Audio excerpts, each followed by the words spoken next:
Hey guys, it's Cwiklinski here with SBD. I have Pete Amato with me, and we're going to be running through some UFC 319 picks. This is a stack card out of Chicago this Saturday. Pete, we got some really exciting fights on this card. A lot of people have been waiting for this card of the summer. A lot of people are saying, I agree. Yeah, I'm looking to jump right into it, looking to pick your brain. I'll share my picks as well. And we'll see how many we can nail this coming weekend for Saturday. So the first fight on the main card that is coming up is the Tim Elliott versus Kai Asakura fight. Obviously, a big fight for both fighters. I'm curious to know your pick, your prediction on this one. I got mine. I'm curious to know yours first, though. Yeah, well, if you're a UFC fan, you've seen Tim Elliott battles. I mean, the guy is veteran grappler, strong wrestling, durable chin.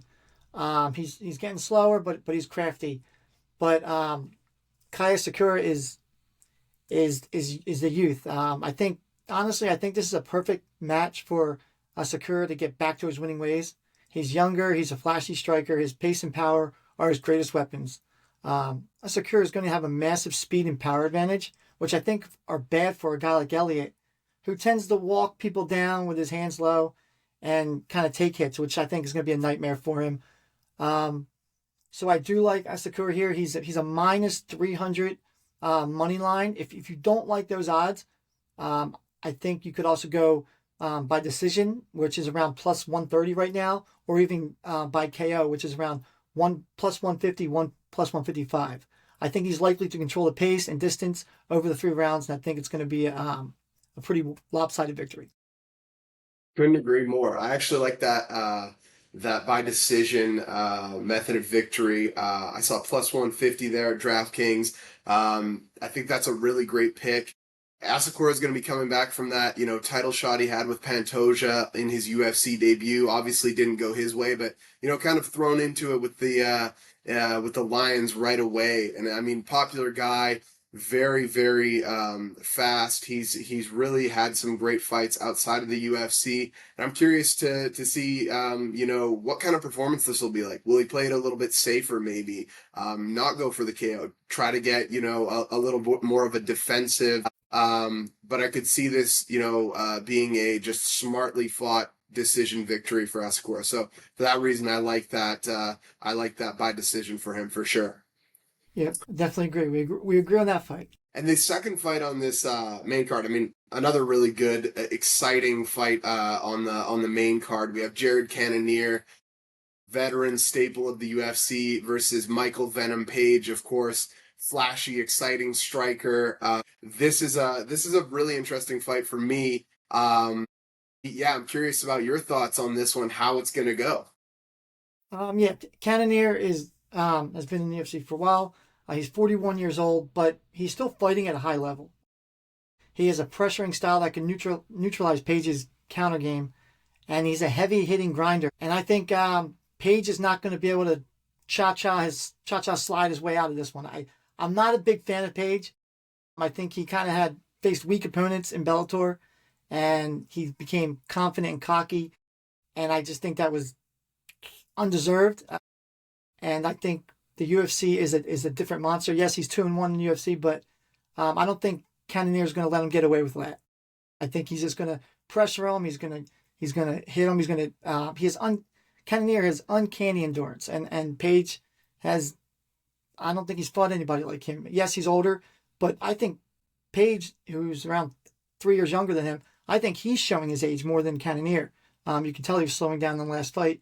So I can't believe Cannonier is a underdog here, but I like the Cannonier money line around plus 165. Listen, we were getting along just fine now, and we're gonna have to go separate ways on this one. I mean, I can't disagree with any of the points that you had regarding Jared Cannonier. Absolute dog, 41 years old, but still doing the damn thing, man. He had that TKO of Gregory Rodriguez recently. He has, shown I think a little bit of slowdown in his recent fights, but not enough to the point where I don't think he can contend with some of the best guys like a Michael Venom Page.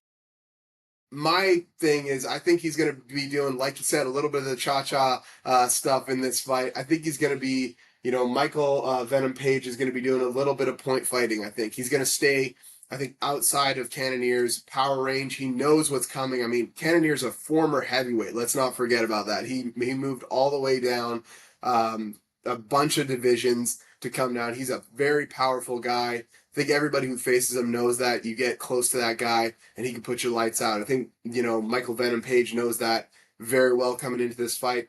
I think he's going to, do a little bit of point fighting. He's going to try to use that long range, a slight speed advantage, I think, at this point in his career. Like you said, he's not that much younger than Cannonier at this point in time, but I think he has a little less miles because of the way that he fights. He doesn't, exchange in as many wars as Cannonier does. So I like I like Page here. By decision, I had a plus 100 odds there at DraftKings, so that's what I'm going to go with. I don't think it's going to be necessarily the most exciting fight of the night, but I think he gets it done. Yeah, I can see where you're coming from. Page is an exciting fighter. I just don't think he was, I think he was like 17-3, 17-2 in Bellator, but I just don't think he's fought anybody that's going to pressure him like Cannonier. I think Cannonier's just going to smother him. And we've seen Cannonier go 5 rounds. I mean, his last 4 fights are 5-round fights, I'm sure. I think he lost 2 of those fights, but he goes 5 rounds, no problem. So I'm excited to see what happens. Absolutely. It's definitely going to be an interesting one for sure. And then, the third fight on this main card, I mean, it just gets better and better here, Pete. Yeah. I mean, Geoff Neal versus Carlos Prates. I mean, these are 2 guys with heavy hands. This one is my pick, actually, for fight of the night. I think it could be an absolute, firefight here if it goes the right way. What are you thinking for this fight? How do you see this one playing out? I couldn't pick a winner. I'm in the same boat with you. I couldn't pick a winner for this fight. Prates is more diverse offensively. He has a slight reach advantage, and he's been better recently. But Neal's dangerous, and he's more predictable. The thing I think is most important here is they're both tough to finish. So I did see that I like to bet over 2.5 rounds at plus 120. I think Neal has heavy hands.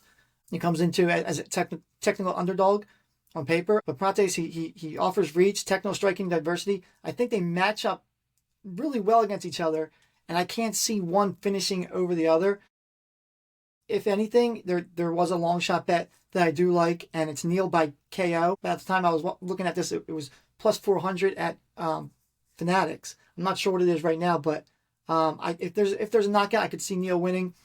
But I think I like the over 2.5 rounds at plus 120. I just don't see either of these guys finishing. It's going to be a war. I agree. It could be fight of the night, and I'm definitely excited to see it. Absolutely. Yeah, I couldn't agree more. I mean, Neal's one of those guys. I think he's been a sneaky kind of presence, in that division for a while. I mean, his hands are just absolutely made of stone. He's one of those guys who, right when you think he's kind of out of the picture, he just, finds a way to come back in. That being said, with Carlos Prates, I've been really impressed with this guy and what he's been doing in his latest run of fights.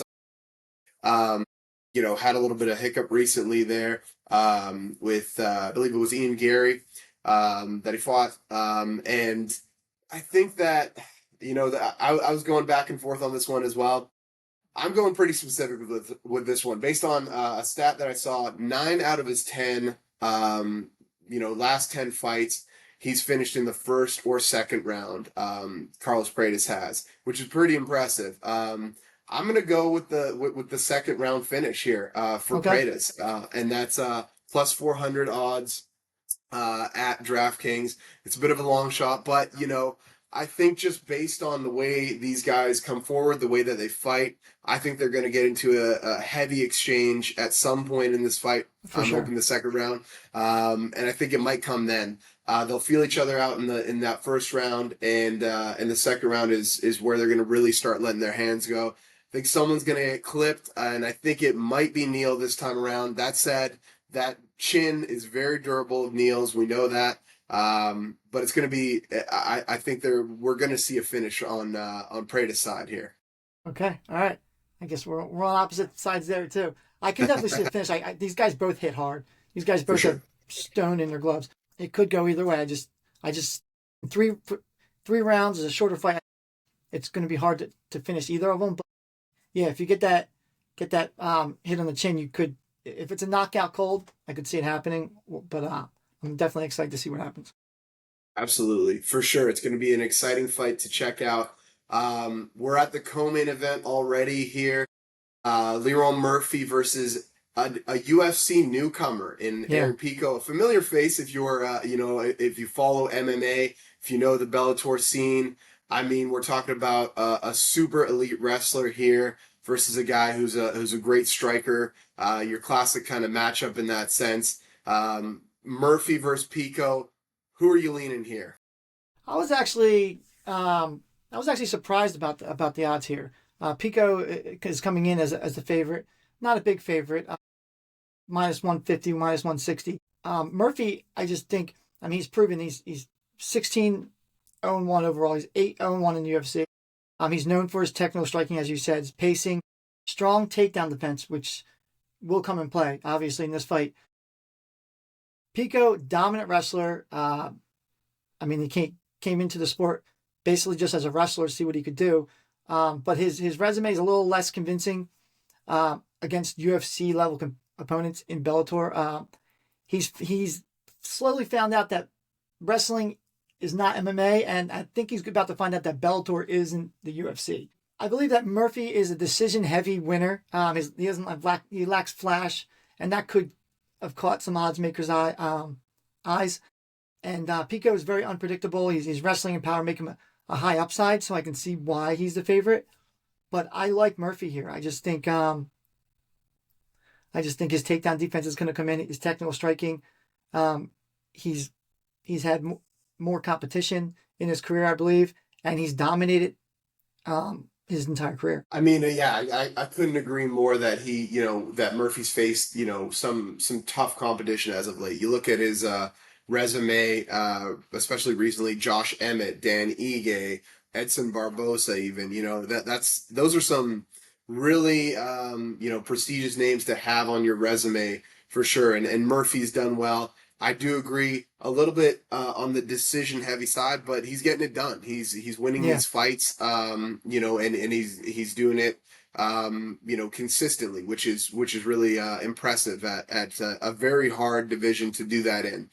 With that being said, again, I'm gonna go a different way here. I do like Aaron Pico by decision. I think that, of those names that I just listed, Emmett, Ige, Barboza, we're talking about three guys who are elite strikers. And I think the difference here is he's fighting an elite wrestler. And while Murphy's takedown defense is really good, it's shown, he's shown that over time that he's consistently been able to stuff takedowns. I don't think he's run into a guy of the caliber of wrestling that he's going to get with Pico. Obviously, I totally agree that Pico has not faced the UFC level of competition. He's still going to have some probably nerves coming into the UFC as well. I think there's a lot of expectations on him coming into the UFC. A lot of people from MMA circles, we've known this guy for years, and yeah, people have been talking about when is he going to fight in the UFC. Well,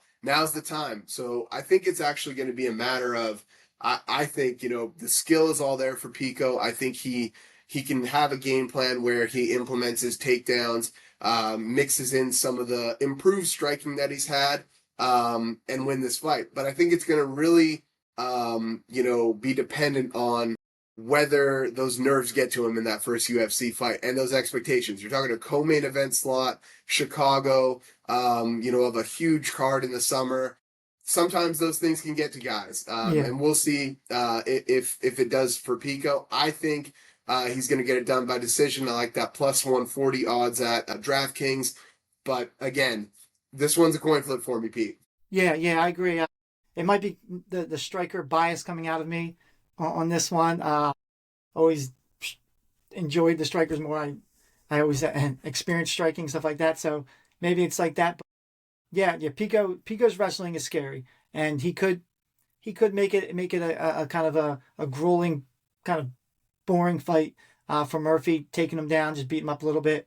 So we'll see. I agree that it's a very close matchup and good matchmaking here by the UFC to put these guys together. Yeah, yeah, elite wrestler versus elite striker. So Should be a good fight. absolutely. On to our main event of the evening.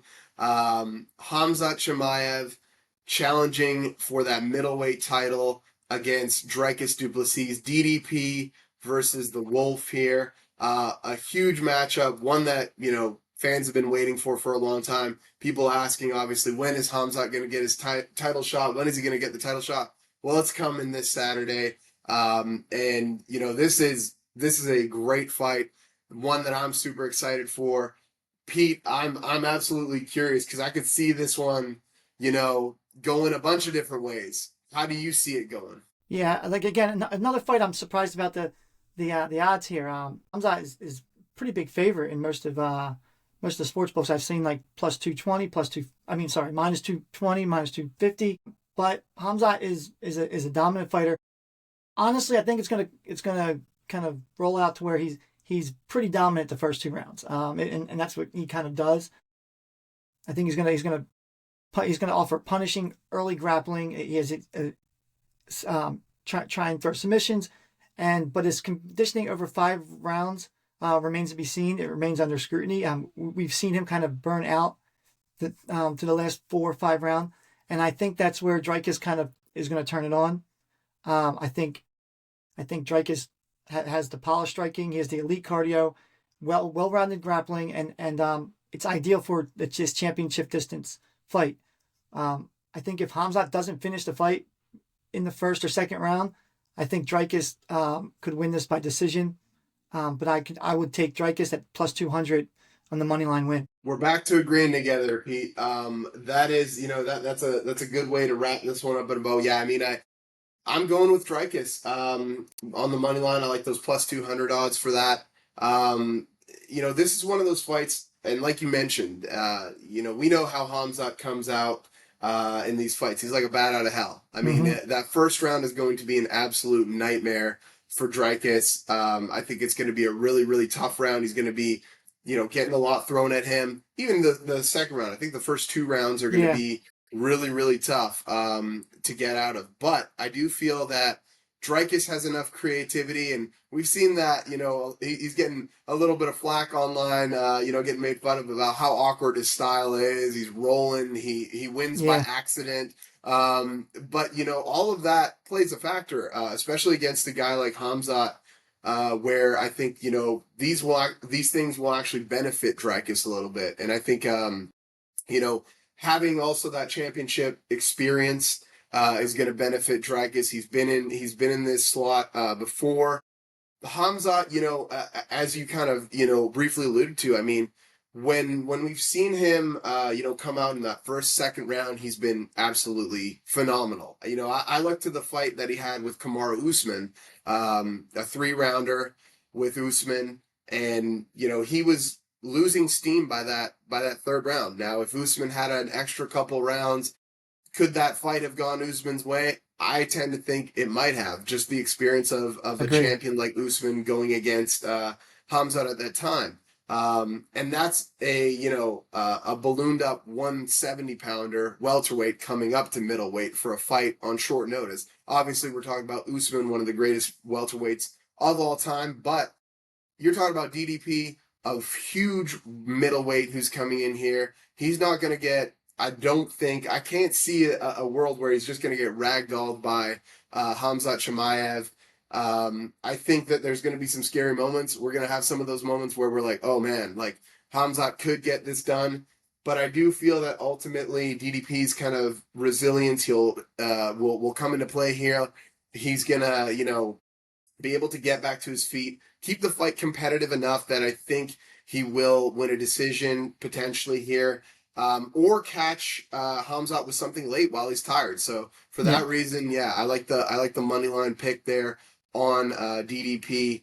The Khamzat fans are going to hate us for that, but hey, we gotta go with what our gut tells us for sure. Yeah, for sure, and it is going to be a tough first 2 rounds for Dricus. If you are leaning the Khamzat way, I could see Khamzat by submission. That's around plus 160 right now. But I just unless he finishes on those first 2 rounds, I just don't see Khamzat staying with him and being able to stick with his championship distance experience. Yeah, and I mean, I'm excited to see what this card has in store for us on Saturday. Pete, thanks a lot for joining me on these picks, and make sure to follow us, sportsbettingdime.com at SBD on X, and hope you guys enjoy the fights on Saturday.